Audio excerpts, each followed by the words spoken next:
कभी आपने कोई बिल्डिंग कंस्ट्रक्ट होते हुए देखी है? जिस तरह ब्रिक्स कंबाइन करके वॉल बनाती हैं, बिल्कुल उसी तरह ह्यूमन बॉडी का बिल्डिंग ब्लॉक है सेल।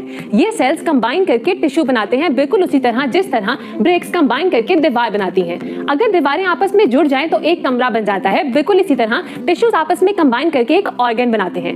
आपने अपने घर में नोटिस किया होगा कि एक कमरा दूसरे कमरे के साथ लिंक करता है, जैसे आपके किचन के साथ डाइनिंग रूम या फिर आपके बेडरूम के साथ रेस्ट रूम। बिल्कुल इसी तरह ह्यूमन बॉडी में एक ऑर्गन दूसरे ऑर्गन के साथ कनेक्ट करता है और ऑर्गन सिस्टम बनाता है। अगर हम तमाम कमरों को आपस में जोड़ दें तो एक घर मुकम्मल हो जाता है। बिल्कुल इसी तरह ये तमाम ऑर्गन सिस्टम्स कंबाइन करके एक ऑर्गेनिज्म को मुकम्मल करते हैं। वैसे तो ह्यूमन बॉडी में बहुत से सिस्टम्स काम कर रहे हैं, मगर हम यहाँ एग्जांपल लेंगे डाइजेस्टिव सिस्टम की। जब हम खाना खाते हैं तो ये सिस्टम स्टार्ट हो जाता है। It starts from the oral cavity. Oral cavity से खाना ट्रेवल करता है through the oesophagus towards the stomach. Stomach में जब डाइजेशन हो जाती है तो एब्जॉर्प्शन के लिए ये खाना जाता है towards the small intestine, then towards the large intestine और finally it is excreted out of the body.